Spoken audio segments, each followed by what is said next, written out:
எல்லோருக்கும் வணக்கம். நான் உங்கள் சிவதாசன் பேசுகிறேன். இன்றைக்கி என்ன ஒரு முக்கியமான ஒரு விஷயம் அப்படின்னா, நண்பர்கள் ஒவ்வொரு தடவையும் பேசுகின்ற ஒரு விஷயம். என்ன ஒரு விஷயம் அப்படின்னா, தமிழர்களுக்கும் மற்ற மொழிக்காரர்களுக்கும் நிறைய வித்தியாசங்கள் இருக்குது அப்படின்னு சொல்லி ஒரு விவாதம் பண்ணுச்சு. என்ன விவாதம் அப்படின்னு பார்த்தா, மற்றவங்க எல்லாருமே தொழில்துறையில் உண்மையிலே கொடிக்கட்டி பறக்கிறாங்க. ஆனால் இவங்க நேரத்தை வீணாகிட்டு எந்த ஒரு இது போனாலும் அது உழைக்கிறதுக்கான ஒரு இதே கிடையாது. இன்றைக்கி இல்லை நாளைக்கு இல்லை அப்படின்னு ஒரு இதாக இருக்கிறாங்க அப்படின்னு சொல்கிறாங்க. அது ஆனால் கண்டிப்பாக உண்மை. என்ன ஒரு விஷயம் அப்படின்னா, நான் சினிமா துறையில் பார்த்துருக்குறேன். 24 மணி நேரம் ஒரு சினிமாவை பற்றி ஆரம்பிச்சிட்டாங்கன்னா 24 மணி நேரமும் சினிமாவை தவிர வேறு எதை பற்றியுமே பேச மாட்டாங்க.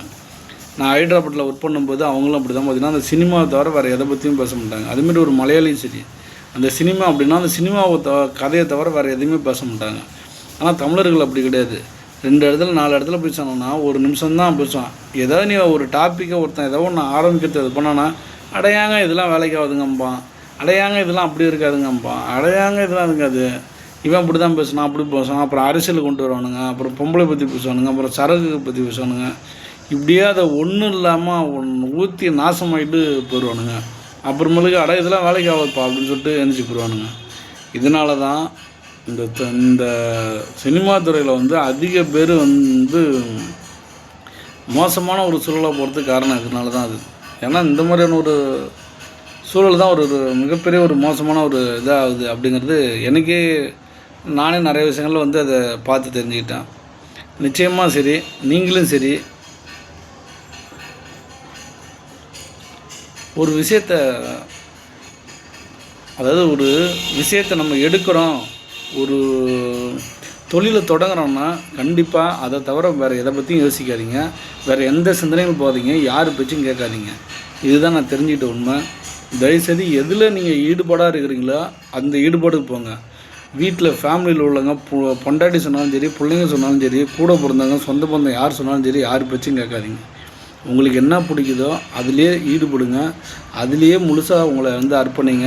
அப்போ தான் சக்ஸஸ் ஆகுங்கிறது எனக்கே ரொம்ப நாள் கழித்து அப்போ தான் தெரியுது. அதை பற்றி நீங்கள் வேறு யார்ட்டையும் சொன்னீங்க, அதை பற்றியான விவாதங்களில் ஈடுபட்டுனாவே,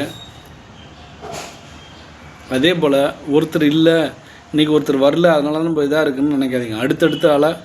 அடுத்தடுத்து இதை நம்ம பார்த்துட்டு போயிட்டே இருக்கணும். அப்போ தான் நம்ம ஜெயிக்க முடியுங்கிறத நானே ரொம்ப லேட்டாக தான் தெரிஞ்சுக்கிட்டேன்.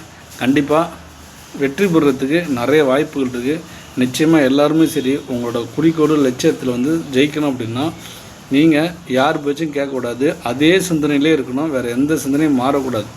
நம்ம எந்த சிந்தனை இருக்கணும் அந்த சிந்தனையில் இருந்தால் தான் கண்டிப்பாக அது நம்மகிட்ட கிடைக்கும். இறைவனை கும்பிடுங்க, இறையர்களோடு இருங்க. எதை நம்ம எடுக்கிறோமோ அந்த டாப்பிக்கில் முன்னுக்கு போகிறதுக்கு ஒரு உந்து சக்தியாக கண்டிப்பாக நம்ம ஊன்றுகோலாக இருக்கணும். அந்த சிந்தனை தவிர வேறு எதுவும் பண்ணாதீங்க. எந்த தொழிலும் கேவலமாக கிடையாது. சின்ன தொழிலாக இருந்தாலும் அதில் சக்ஸஸ் ஆகணும்னா நீங்கள் அதே ஈடுபட்டு இருந்தால் அதை பெருசாக்க பாருங்கள். கண்டிப்பாக வெற்றி அடையுங்க. வெற்றி நிச்சயம். நன்றி, வணக்கம்.